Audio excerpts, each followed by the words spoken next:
Vous avez parlé d'un moment critique pour l'aéroport. Moi, j'aimerais vous parler d'un moment critique pour l'humanité. Le bien-être des passagers est important, mais le bien-être des populations aussi. Et c'est nous qui payons après, dans le réseau de la santé, tous les dommages. Aujourd'hui, derrière ces portes, il y a eu de vifs échanges des maires et d'autres citoyens qui s'opposent à l'agrandissement de l'aéroport de Montréal. Ces citoyens craignent que l'agrandissement détruise plus de 100 hectares de marais et de forêts urbaines, un territoire qui abrite une biodiversité exceptionnelle, dont des dizaines d'espèces en péril, comme le papillon monarque.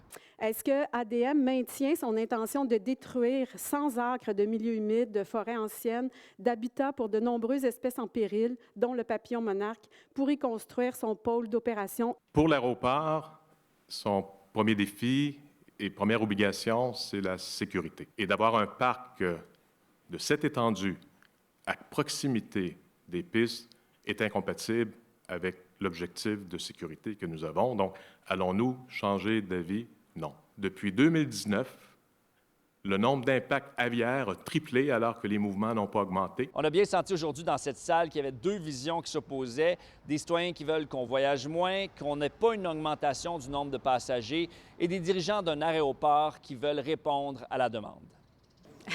Bien, on a une vision pour la continuité du monde, pour la suite du monde. Nous, on ne préconise pas d'ajouter des milieux, on préconise de protéger les milieux qui sont déjà là, qui ont toujours existé. Les oiseaux ne viendront pas en masse de partout dans le monde parce qu'on a changé le statut de ces milieux naturels précieux-là. Cette vision de croissance infinie sur une planète aux ressources limitées, c'est une vision court terme qui ne peut pas durer. Quand même 8 de la population, de la pollution mondiale, c'est énorme. Si peut-être chaque personne pensait à prendre un peu moins l'avion, on n'aurait peut-être pas autant de problèmes de pollution. L'an dernier, il y a eu 22 millions de passagers qui ont transité par l'aéroport de Montréal, mais le chiffre devrait augmenter dans les prochaines décennies pour atteindre 45 millions. Ça, c'est 2 fois plus. C'est deux visions qui s'opposent complètement différentes. Oui, mais c'est pas nous qui voulons doubler actuellement. Essentiellement, c'est qu'on suit la demande. Nous, on se développe en fonction des données qui nous sont présentées par les compagnies aériennes. Les tendances, il y a la croissance, mais sur le fond, leur demande, leur critique, c'est de dire qu'on devrait peut-être moins voyager. Oui.